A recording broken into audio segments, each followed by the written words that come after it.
Hey, this is April, and this show, SetSet, discusses psychedelics and altered states of consciousness generally. It's intended for audiences 21 and over. Also, I am not a medical expert. If you are looking to engage with psychedelic substances, please consult your physician before doing so. In this episode, we're diving into one of the most misunderstood corners of the psychedelic conversation, the law, specifically what decriminalization actually means here in Seattle, and we'll also figure out what decrim definitely does not mean. This is the episode you forward to every friend who DMs you, hey, where do I get mushrooms? The short answer, if you ask me, is to become a SetSet member. But first, if you've been listening for a while, please take a moment to rate and review SetSet wherever you listen to podcasts. It really does help more people find the show. To help untangle psychedelic law, I asked two of Seattle's most respected legal minds to join me earlier this month at SetSet Psychedelic Salon, our ongoing series live at Town Hall Seattle. Perry Salzhauer and Daniel Shortt, two attorneys who've helped shape cannabis and psychedelic law from the inside. Between them, they've advised regulators, represented companies, and watched the rollout of Oregon and Colorado's psychedelic programs up close. This is exactly the conversation I've been waiting to have for nearly 5 years. Since 2021, I have patiently waited for the right time to move forward with my vision for you'll just have to keep listening to this show. In the weeks and months ahead, it's not all going to be revealed in this episode, but I will slowly begin to peel back the onion and show you all what SetSet's offerings are going to be here in Seattle in the new year. I'll give you 3 hints: gather, gift, and grow. This salon was so fun. We get into all of it. What Seattle's 2021 Entheogen Resolution really covers, why decriminalized doesn't mean legal. It might actually mean deprioritized. The biggest myths about gifting, sharing, and cultivation, the very real risks for therapists, facilitators, and medical professionals, why mushroom gummies available on Instagram and vape shops are almost always a terrible idea, how Colorado created a smarter, more workable model than Oregon. If you want to stay informed, stay safe, and stay out of legal gray zones, this episode is your roadmap. As Perry and Daniel walk us through the nuance, the risks, and the realities.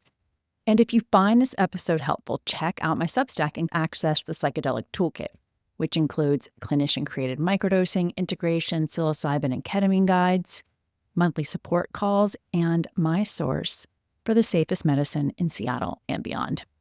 You can find me on Substack under April Pride. I'll link to it in the show notes. Okay, it's time to get into it, so you will finally know if, in fact, you should order shroom gummies off Instagram. Seattle is a deprioritization city, not a decrim city. So 2021, Seattle City Council passed a resolution that allows for the possession and gifting of entheogens. But there's still a lot of questions about what that means. And the number one question I get is, where do I get it? And by it, it's usually psilocybin. So we're going to get some answers tonight. Thank you, April. I do need to always begin by clarifying that this is not legal advice. I will talk about what the law says. And we give legal advice, just not in this city. Seattle has decriminalized entheogens, although that is not necessarily accurate. The better way to describe it is that certain prosecutions have been deprioritized within the city of Seattle. It's an important distinction because even when decriminalization occurs, there's a change in the actual governing laws. The 2021 resolution is not an ordinance, it's a resolution. It makes 0 changes to the black letter law of the city, the county, or the state. It doesn't create a safe harbor from prosecution like the legalization of cannabis did. The other important thing to note about it is it was really an extension of what was already a deprioritization policy from SPD. This an enforcement policy that says we're not going to arrest somebody for having small amounts of entheogens just because they happen to be possessing these substances and they are technically against the law. What the city council did is expanded that deprioritization to cultivation, sharing, and community-based gift giving. But it's important to remember, it did not change the criminal code. It did not create a situation where it's not technically a crime. You're just not likely to be prosecuted for it. That is relatively similar to how Oregon approached it. Some time ago, when I was living in Portland, the state of Oregon decriminalized all controlled substances. During that time, Oregon voters also passed the ballot measure that created a psilocybin-based therapy program. In the Oregon system, there is a separate class of therapy centers that cannot be considered medicine. If you are a medical therapist, you need an additional certification and cannot run psilocybin therapy through your primary medical practice. It's administered in the service center. There's 3 required sessions. There's a pre-session, the actual administration session, and an integration session. And everybody involved has to take special training, but it's explicitly not a medical-based program. We can contrast that with Colorado, which took some lessons from Oregon and improved on it. The Colorado referendum was similar in the first instance. The Oregon ballot measure did not decriminalize psilocybin because it was already decriminalized a year earlier. But Colorado did not have that. So their ballot referendum specifically decriminalized entheogens with a much broader definition than just psilocybin. They created 2 separate tracks for entheogen-based therapy. One is similar to the Oregon model, where there's a separate standalone service center. The other, which I think was a great improvement, allows medical doctors and other licensed medical providers to integrate entheogenic medicines into their primary practice. We're seeing a more effective rollout in Colorado. I want to make one more point because I think it's relevant to the way Colorado did it. The Oregon model avoids the term medicine because medicine is highly regulated. You need to go through school, pass exams, get certification. There's a policy interest in protecting people from the dangers of medicine that's not administered correctly or bad medical advice. The reason why I want to turn to the specifics of the Seattle resolution, because we want to be able to walk away with practical information. If you are a medical professional, you are held to a higher standard, and that applies to the use of these psychedelics or these entheogens, even though they may be decriminalized or deprioritized in Seattle and some other jurisdictions. That is not the case in the state of Washington, and it is certainly not the case under federal law. So I think one takeaway from all of this is that if you're trying to determine risks associated with activities that may or may not be covered by this resolution, it's very important to realize that risks are not cookie cutter. Whatever your background is, whatever certifications you may have, whether it's in health or reputational, those are all important considerations if you're involved in psychedelics in any capacity. That's a good point, because that's why I made the distinction and why I think Colorado was an improvement over Oregon. Medical professionals are licensed on a state level, just like lawyers. And although there is a federal nexus when it comes to prescribing controlled substances from the DEA and the FDA, in Oregon, psilocybin-assisted therapy can't be considered practice of medicine. Some of the most qualified medical practitioners don't want to have anything to do with it. I think that is one of the reasons why we're seeing that program be less successful than people want it to be. But like Daniel said, none of that has anything to do with us sitting here in Seattle and the contours of what can and cannot be done here. I can't emphasize it enough. We did not actually change anything about the criminal code. So when we look at the slide here. All right. So I think now we can talk about the specifics of the resolution and what it does and does not cover. Specifically, we're going to look at the substances themselves. And the resolution does name certain substances, but that doesn't mean it covers everything. An entheogen is a plant or fungus that has components and compounds either in the Controlled Substance Act or analogous to substances in the Controlled Substance Act. The Controlled Substance Act is legislation that was passed in 1970. It codified all of the United States drug laws, which previously had been strewn about different areas of the federal code. And what it does is, for the purpose of what we're talking about today, we're going to talk about Schedule I substances mainly. These are substances that are essentially too dangerous to even research. You have these entheogens, psilocybin, ayahuasca. You also have things like heroin and, shockingly, cannabis. Marijuana is a Schedule I substance, right? Which means it's too dangerous to actually research. It's more dangerous than cocaine, if you believe it. And no evidence of therapeutic value. It's too dangerous to research. There's downside to cannabis. There's downsides to psilocybin. People, especially certain pre-existing medical conditions, cannabis can actually be fairly dangerous. Prior to the Controlled Substance Act, there was research into LSD. There was research into cannabis. There were research into these other substances. And it all got almost entirely frozen in the United States because of the federal status. If you look in the resolution, in addition to issues of social justice related to the war on drugs and how the use of drugs and possession has been a tool to target communities of color, the resolution also talks about the FDA trials that are looking at these substances to be approved as drugs, Schedule II, Schedule III, Schedule IV, with lower restrictions. Prescription drugs are scheduled as well, but at a lower tier. This does cover these named substances, but it goes beyond just that. It's other analogs and compounds in Schedule I of the Controlled Substance Act. It is some interesting things that are excluded, peyote, anything synthetic. This is important to note for one reason that we're going to talk about a little bit more, and we've already got an idea of some of the questions. If you're ordering psilocybin gummies, how do you know that those aren't synthetics? If they're synthetics, they're not covered by this resolution. If you're not sure what's in a substance, then you don't know whether you have protection or this resolution actually applies. And then cannabis, because even though cannabis in Washington State is a controlled substance, and Perry talked on this, it's still in Schedule I.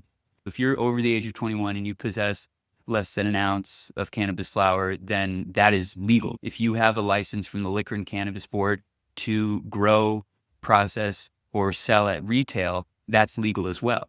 But going back to this idea of federal law, if the DEA showed up today, they could go into any of the retail stores and start locking everyone up. They could lock up the people who are selling it. They could lock up the people who are buying it. They could lock up the landlord.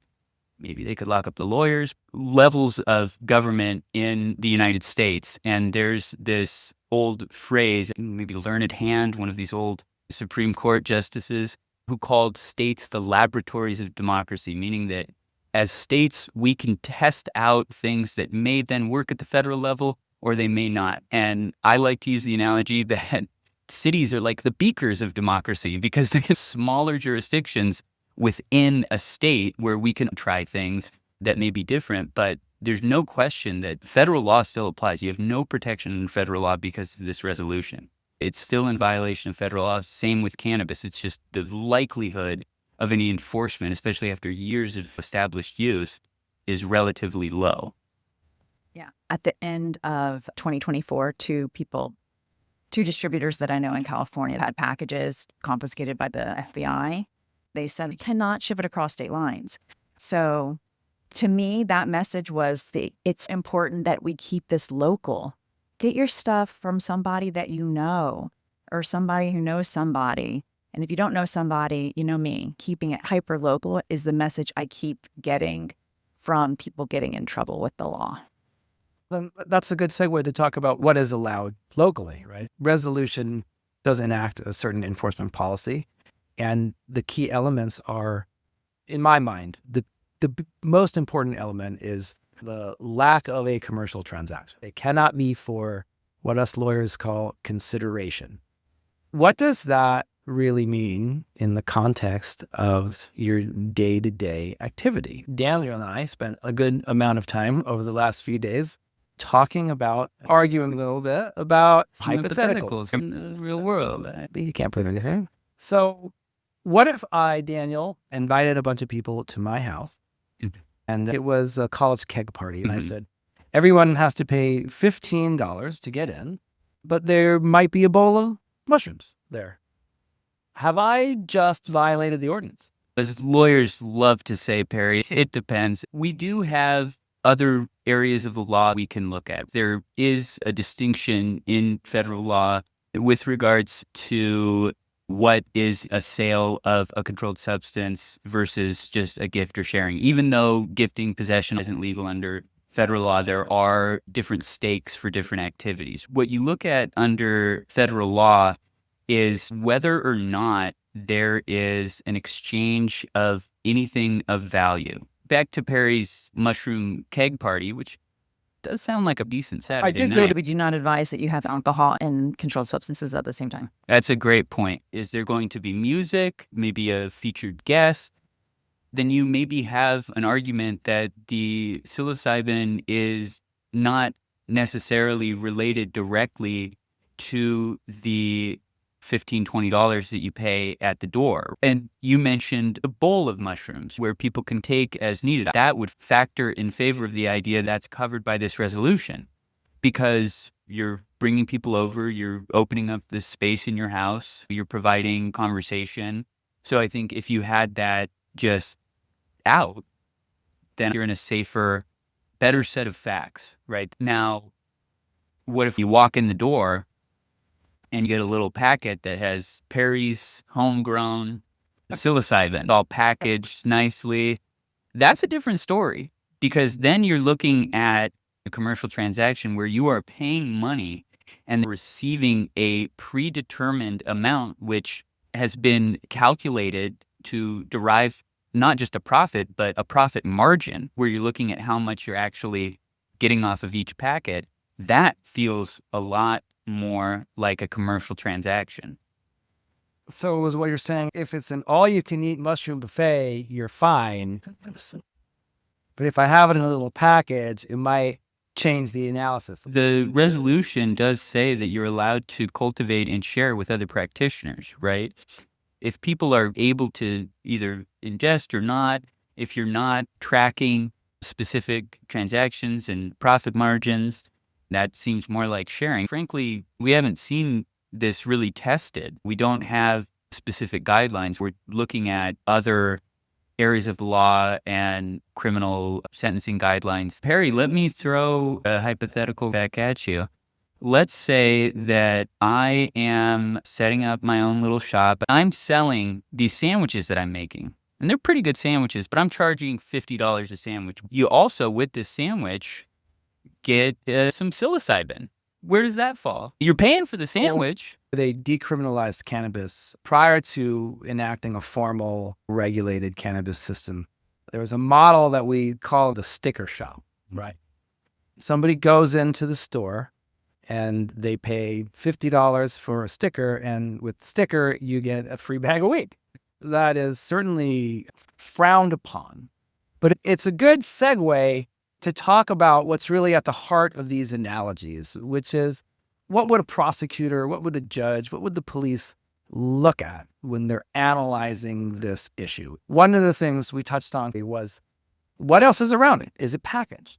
Are you getting anything else? Is there true economic value? I do a lot of tax work, and on the civil side, it's similar to how they analyze it on the criminal side, but a little bit different. On the criminal side, they talk about commercial transaction. On the tax side, we talk about what's a trade or business, and is there a true economic substance? You look at that and say, what is the true economic substance of this transaction?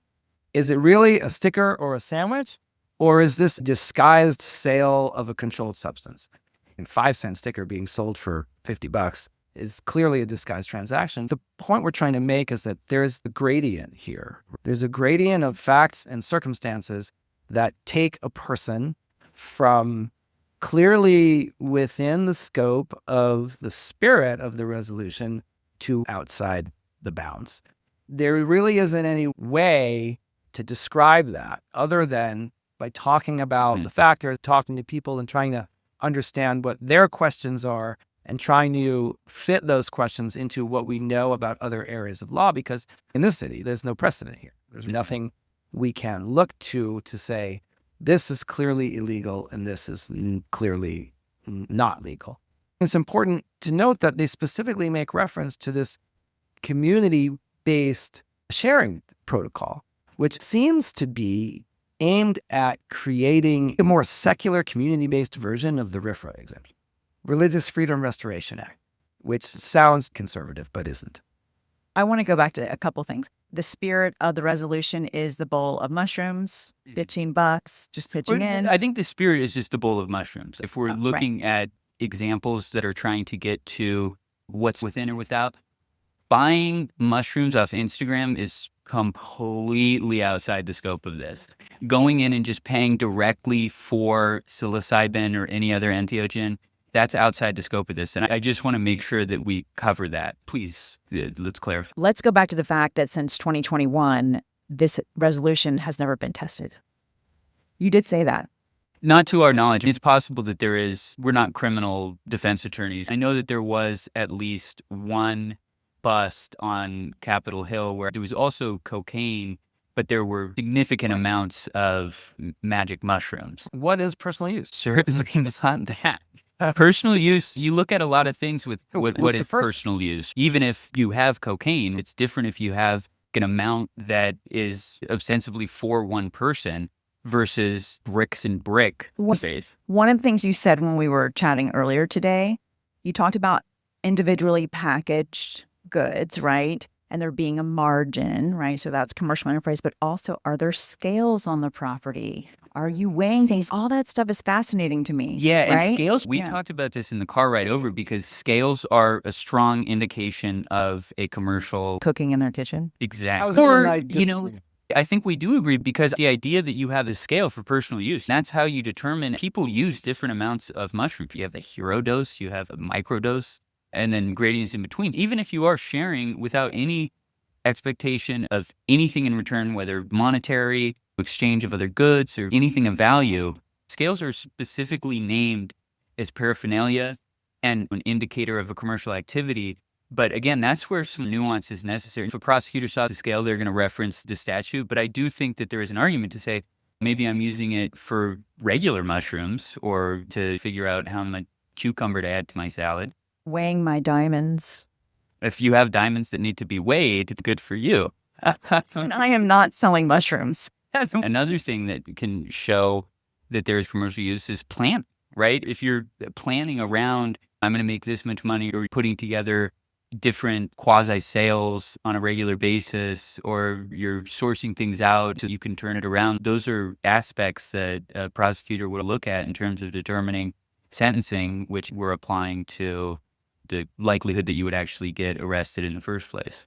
Yeah. So then what does the community-based aspect really mean, right? I think we've established that you definitely can't open the mushroom shop that they tried to do in Portland. That's clearly illegal. Okay, so in Canada, they're everywhere too. Just like there were weed shops before it was federally legal there. Why do people think they can get away with it? Money.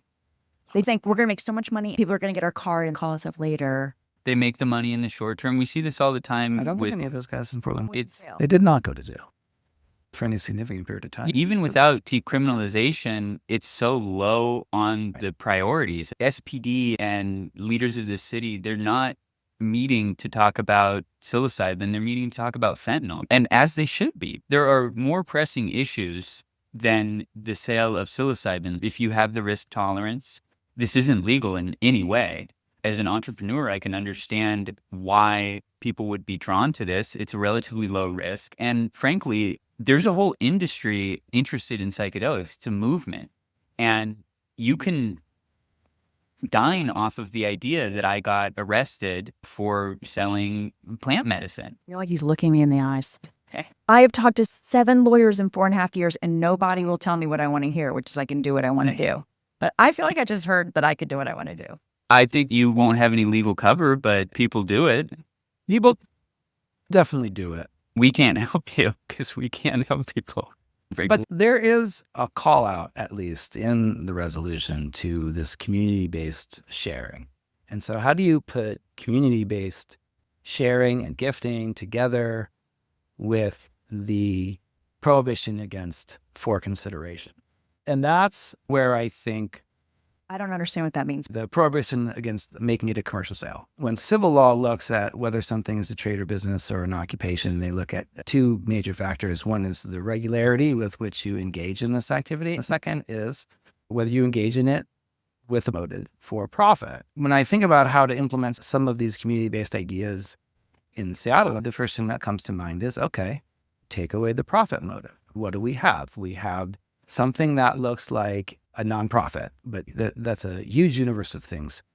What I see more than just your typical nonprofit is a community-based mutual benefit club, membership club, where the community is getting together to share in these entheogenic practices. It seems to imply that would be completely fine. You look at that and think, okay, is paying dues to this community club. Honestly, this is not legal advice, but I don't think it is. And if it is, I think it's a close call. Even when you look at all of the other factors under criminal law or any other area of law. This is a model we've seen withstand prosecution in other states. The problem right now is that the resolution doesn't actually change the criminal law. If it did, your protection would certainly be greater if there was an actual change to the black letter law in the way that they did. I got a text today from a friend that says, our mutual friend asked me the other day, she bought mushrooms in a vape shop. Are those real mushrooms or synthetic? Maybe you would have no idea, but a lot of regular people just don't know how to buy mushrooms. So what do you think's going on in the mushroom at the vape shop? I don't think that's a legal question. I think that's more of a... Really not. It's not psilocybin. First of all, it's not legal. I've worked with hemp businesses. Hemp is legal under federal law. It's cannabis with less than 0.3% THC. If it passes the inspection, the testing for THC at cultivation, then it's hemp. If THC or CBD is extracted from it and then converted into Delta-8 or another intoxicating cannabinoid, it's still legal in the sense that it's not a controlled substance. I've worked with these businesses and I probably would not use many of their products because there's not regulatory oversight. People can disagree to the degree in which there should be federal oversight of these substances, but there's a good reason that the FDA exists. We're lucky to go to the store, buy food and know what's in it and know there's a certain standard. We're lucky to get Tylenol and know there's Tylenol in it in a certain amount. These are not the cases with products that are completely illegal. If you're buying from a vape shop, you are at the mercy of these companies who are profit-oriented. We've seen it time and time again, the Industrial Revolution. You cannot expect industry to regulate itself because it's profit-driven. So if you see these products, maybe they are safe, maybe these people are doing it the right way, but it's an indication that they're violating the law. And maybe they're not. Maybe there are intoxicating products that are not scheduled and they are legal. We talked about Kratom, right? I think that there's still the same concern about where is it coming from because it's being sold as dietary supplements. Is it lethal? Labeled. I think my response is don't. I talked to a guy back home in South Carolina and went into a vape shop and there was flour that said it was cannabis, but it was D8. D8 is when CBD is converted. There isn't enough hemp in the world to create as much D8 product that is available in all the gummies in South Carolina.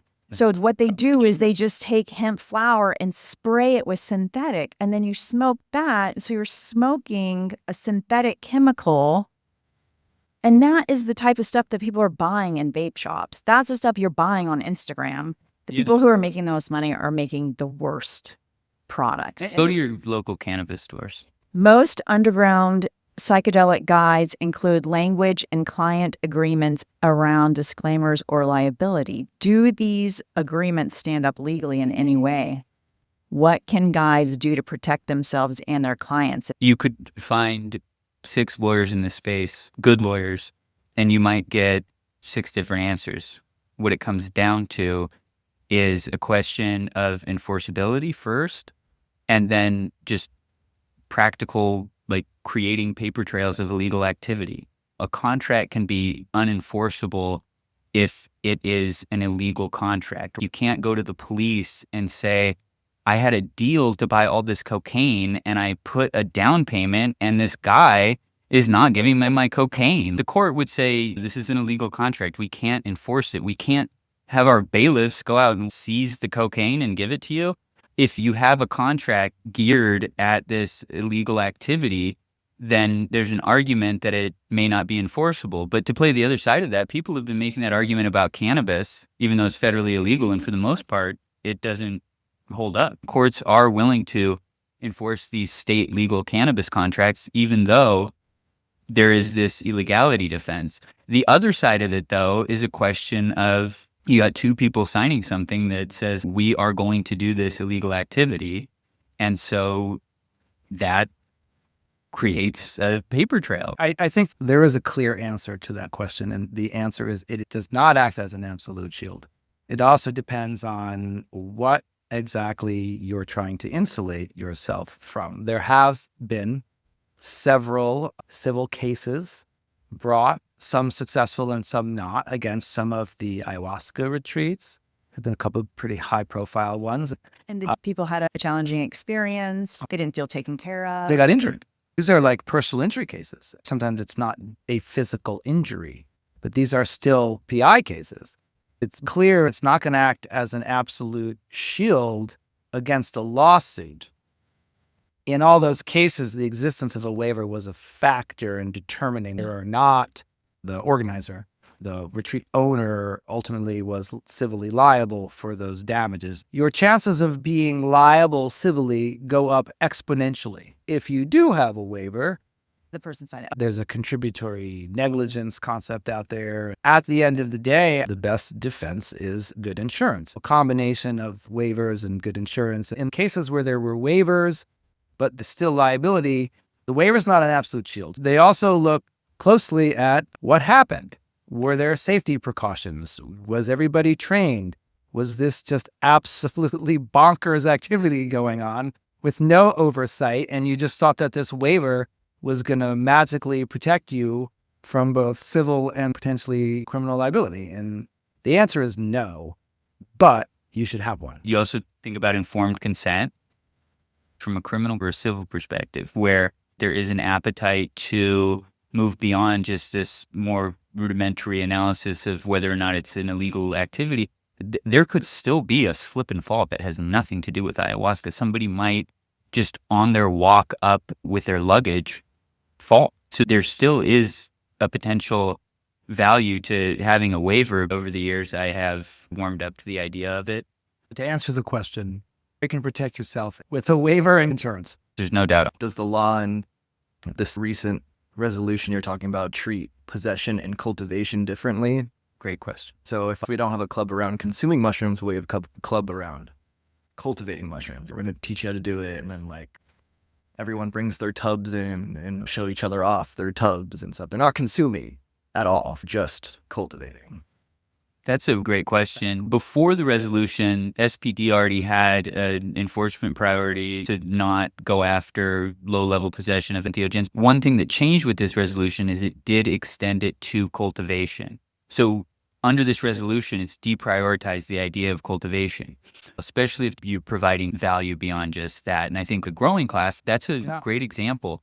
The other thing that I think is important is that a lot of this did come from the idea undoing the damage of the war on drugs. Drug crime and investigation has been used as a pretext to target communities. One thing that's also important is that if an officer uncovers the cultivation or the personal use of an entheogen in relation to another criminal act, then that would also be covered in the resolution. Thank you, because it's really important to understand that this does apply to cultivation?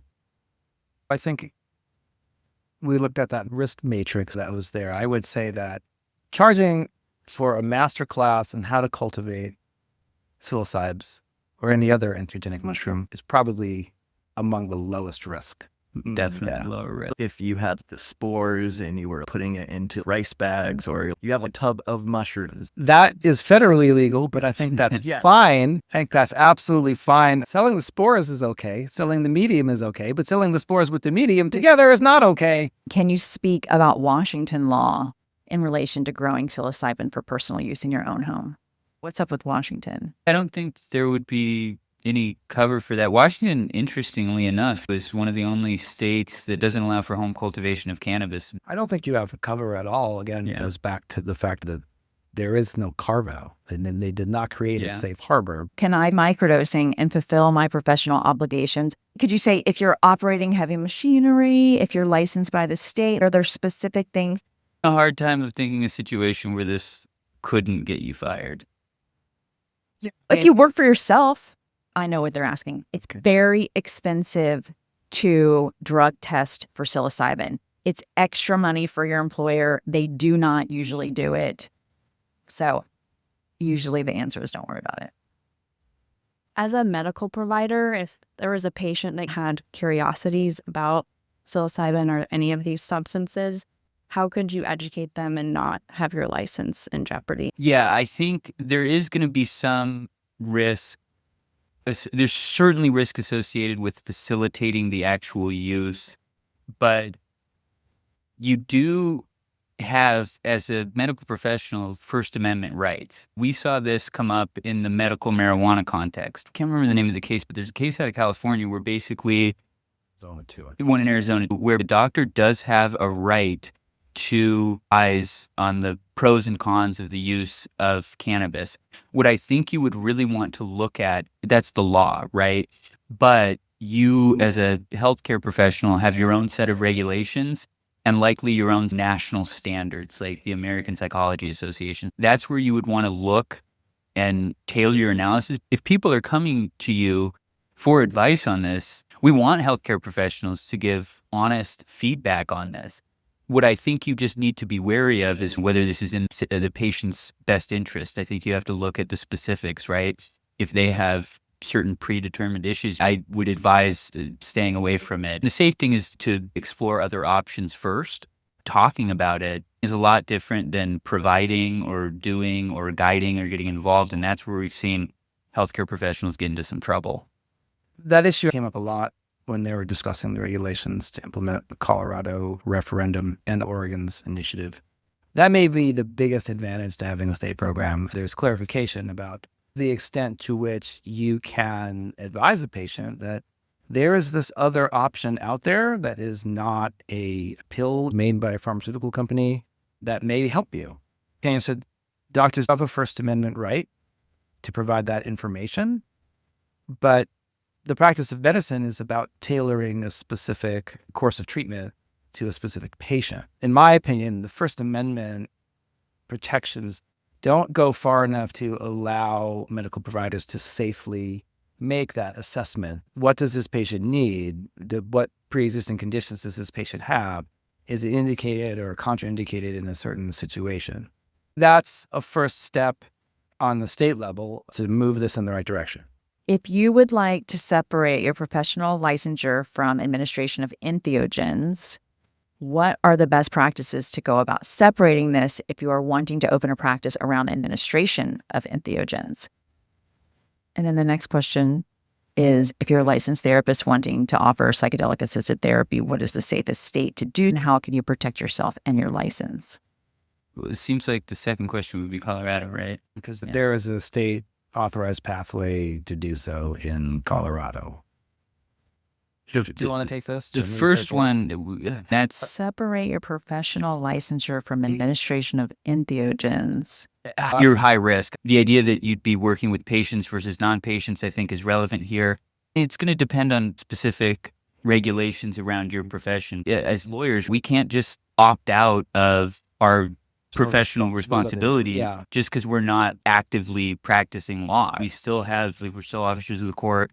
we still are held to just a different standard, and healthcare professionals are often in that same boat. I don't think there's a clear-cut answer, certainly not with a minute left. I'm a corporate lawyer. If you want to insulate your medical practice, you can create a new non-corporeal entity, LLC, professional corporation. Although in Oregon, you couldn't be a PC because you can't use your professional credentials to form the entity. You could form a new PC or an LLC or just a regular medical corporation. You can organize and engage in those activities through that new entity. But that will not insulate you from potential blowback from the state licensing boards. Those are two separate questions. How do you insulate yourself from personal liability, and how do you protect the viability of your medical practice going forward if you lose your license to practice medicine? I think this is a good segue to say that we are available to help with specific questions that you may have. Perry and I and our colleague John Rapp, who couldn't make it because he's currently at Harvard giving a talk on psychedelic law. We're happy to talk, but we also, our contact information, we're pretty easy to find. Some of these questions are getting pretty specific. We'd be happy to discuss. We just got to be careful on a public forum. You've been generous with your knowledge.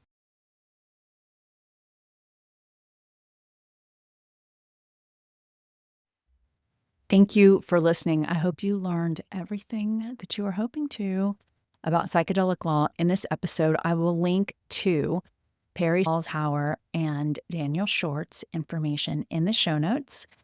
I'll also link to my Substack, which you should totally check out, aprilpride.substack.com. If you liked this episode and are curious about the Psychedelic Salon, I've linked to our 4 remaining events of the season.